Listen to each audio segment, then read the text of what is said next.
Hi, my name's Ashton Zacher. Nick Garatano. Lucas Bozen. Great game. 6-4, 7-6 on hits, and 1 error. At least I thought we showed up. I told you guys that yesterday. I'll tell you what, I'd rather make 5 errors and win than make 1 error and lose. It's tough right now initially, and to see that dugout at the end of the game the way that it is sports are cruel, man. They create incredible memories, and that's what I'm hoping once this wears off for a minute and tomorrow hits and on that bus ride back home, these guys have realized what they've accomplished. It's been an incredible year. They win 53 games. You're a game away. Basically, you win that game, you're a game away from playing for a national title. And I just couldn't be more proud of these guys. It's really good, really good baseball game. Hey, Lucas, talk about this game and what it's been like making a couple of appearances at the World Series. Yeah, I mean, it's been awesome to just play in this atmosphere.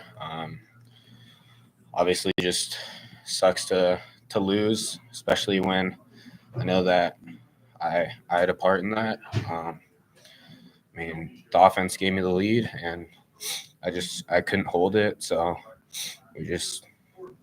I just wish I did better for the team. Not to bring this up, but that sixth inning, you pitched extremely well up to that point. You pitched an awful lot in those 2 games. Were you feeling fatigued at that point, or just talk about what it was like in that leading up to that 6th inning? No, I didn't feel fatigued at all. I mean, I've done it before for this team. I'm just grateful that they gave me the opportunity to go back out there, and I wish I just could have gotten it done for them. You decided to go with short rest instead of maybe going for your number 4 pitcher or bullpen. What's he mean to you in the program with what he's done for the team this year? A warrior. Not many do that. I don't think he'd ever talk to me again if we wouldn't have handed him the ball. We've got a 10-year big leaguer on our staff at 16 years that knows about baseball probably more than everybody in this room combined. And he promised me he was fine. And when I heard that and I knew that we were okay, he wanted the ball. You can't turn it down from a sophomore that's getting ready to go to Utah. And the fight he showed was great. He's putting it on his shoulders. We're not here without him. So this kid's a warrior. This whole team are warriors. It's just unfortunate somebody's got to lose. I mean, Saturday somebody's going to lose. There's one team smiling at the end of the year in sports, and then they cry because it's over. It's just sports. So it's tough pill to swallow, but I'm darn proud of him. He did amazing for us.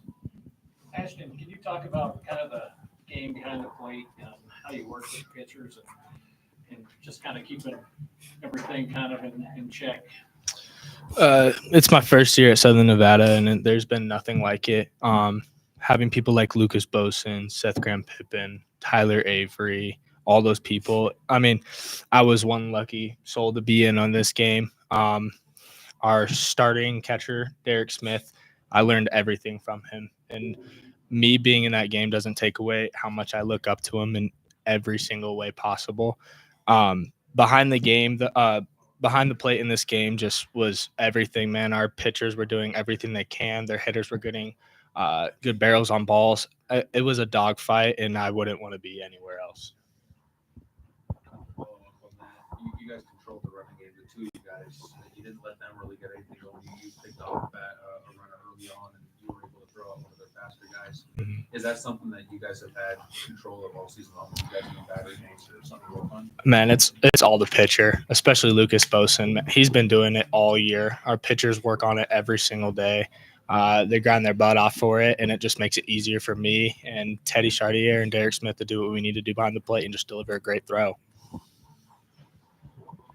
I just want to add on to that. I think we had some of the best catchers in the country this year. I mean, their arm talent is insane.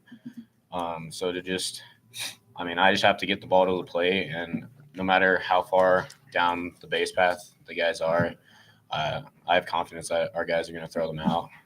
So our middle infielders making good tags for them. Thanks, guys. Congratulations. Thank you. Great season. Thank you, guys. And just real quick, I'd just like to thank everybody here in Grand Junction. This is Disneyland for baseball. You guys, the press, everybody, our Rotary Club that was our hosts, they rolled out the red carpet for us all week. And I just want to thank everybody. Job well done by everybody here. And it's where you dream to go, man, is back here. So hopefully we see all you guys back here in the near future.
All right, folks, make sure you pick up the mic and talk into it. You should all have one. Start over here. Pick it up and introduce yourself, please. Hey, I'm Jackson Proctor. I'm a freshman here at Florence-Darlington. Derek Duvall, right-hand pitcher. Ethan Plyler, second baseman. Preston McDonald, head coach. Coach, open the thoughts of the game. All right. Well, first off, you got to tip your hat to Southern Nevada, man. That's just an absolutely well-coached team. Very talented. That starting pitcher gave us fits, man. He was really good. He reminded me of Logan Henderson. I don't know if you guys remember him from 2021 from McLennan, National Pitcher of the Year. Led those guys to a national championship. That guy was on their pitcher was on 2 days rest, I think, 3 days rest. And, man, he was electric. Punched out a bunch of guys. We haven't been striking out a lot. This tournament, but we just couldn't figure him out. And luckily, we were able to get to him there in the middle innings, and they had to go to the bullpen. And we had that one big inning. We overcame some mistakes early in the game. Getting picked off at second with 2 outs. Next batter ended up hitting a home run. So that was tough. We misjudged a ball in left field that led to their first run. But we decided to roll the dice. And on the mound, and we went with John Urena. That was his second start of the season. His only other start this year was at Walters State. Gave us 3 solid innings against Walters. We beat those guys 1-0. And we decided to save Burnett for tomorrow, and then went with Marcus Locklear. Both of these guys haven't pitched since our region tournament. They went 2/3 in our region, 2/3 of an inning in our region tournament, and man, they were just tremendous today.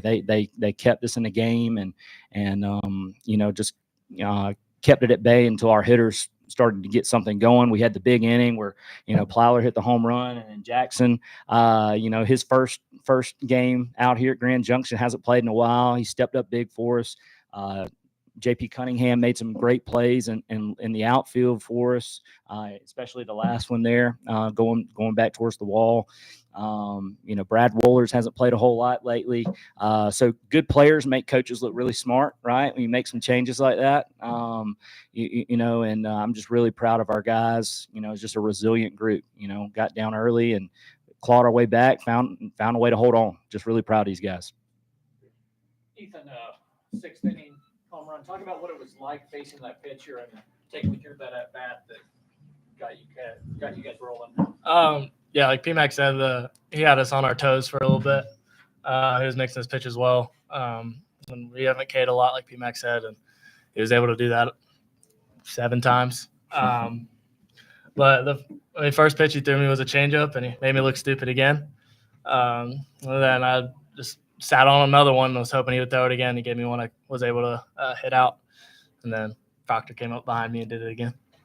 Same question, Jackson. The first pitch I saw was a changeup. It wasn't a very good pitch to swing at, but, I took a hack at it. And I knew that they were going to come back with that. And he hung it, put a good swing on it.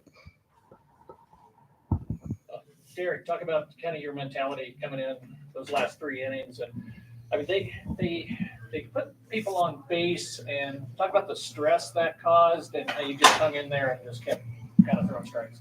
Yeah, I mean, definitely a high stretch situation. Come in, got guys on base trying to get out of a jam. But I mean, doing it all year, I said it last interview, but doing it all year, come in and shut the door. So it's just kind of my thing, I guess, right now. Coach, kind of talking on the pitching side of things, when you see, and actually kind of with JP as well, when you see 2 guys like that you are kind of rolling the dice a little bit on what they do and they perform like that. How special is that when you see your kids actually step up in the opportunity that you present them? Well, I've said something like this before, but I'm not surprised that that they had some success. These guys, what we try to do as a program is we try to spread out opportunities throughout the season. Every single one of our position players had at least 60 plate appearances coming into the World Series. So it's not like these guys haven't played. They were just waiting on their opportunity, and that's something we stress is you be prepared for your opportunity. Even if you never get one, you better be prepared for it if it comes. So that way you're not caught off guard. And those guys were ready for their opportunity. I'm just so proud of guys, that just continue to work even when they're not playing. When they get their number called, they're ready to contribute. So I'm just really proud of them.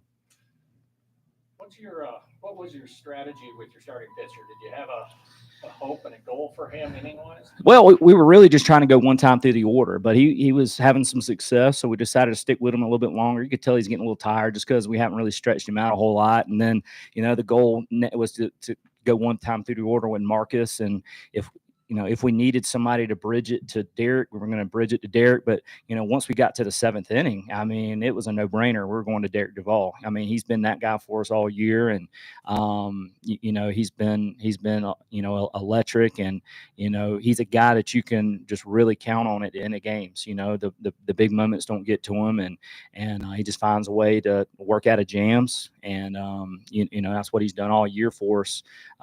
He's just a special arm, and he has a bright future, and hopefully we'll get to see him pitch a couple more times. Derek, you and I were kind of chatting a little bit about it, but and Coach, after he answers, and I'd like to hear your thoughts on this, but you've been a workhorse the last 3 weeks. I mean, the time, could you speak on that a little bit, on just what it's meant to kind of be a shut-the-door guy for this team, or somebody they rely on big spots?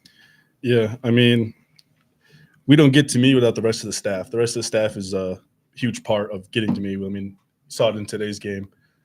John and Marcus, they both put up huge zeros for us, which helped our offense get the lead, and then we were able to go to me. So that's huge for us. But, I mean, being the workhorse, I mean, I love pitching. It's just my thing. I love doing it. So if I got the chance, I'm going to do it.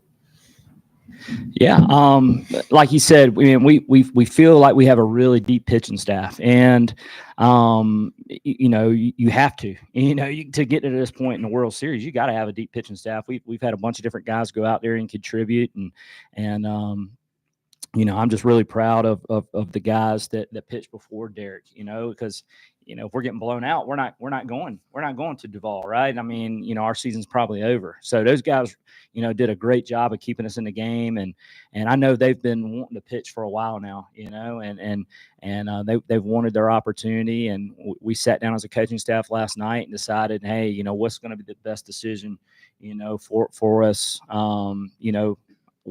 to win a national championship. That's the goal at this point. Are you just trying to win today? You're trying to win a national championship. We're trying to win a national championship, and we wanted to set up our pitching for that way. So, John was just incredible. He came to us in the hotel last night and said, "Hey, I want the ball," and he was the guy we were planning on going with anyway. So that just kind of confirmed, our thoughts on it. So, proud of those guys, and excited to have Derek on the back end whenever we need him. One more for the two hitters, and that's just Derek was telling me about the bandbox you guys got back home. Is this memories of home, or are you guys just enjoying hitting here? Can you repeat that?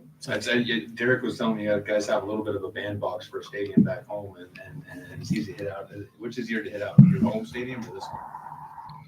Oh, well, honestly, I don't know. Personally, I like our home stadium. It's a little porch out there, but the air up here lets the ball fly. That's always fun to play in. You don't have to exactly barrel it to get it out of here. So it's a lot of fun here. Yeah, as you saw today, I really didn't hit the ball very good today, but it still went over the fence. That thin air it's just different out here. Anybody else? All right, guys. Thank you. Thank you. Thanks, guys. Just in case you're wrong ass. Got a free water? Waters.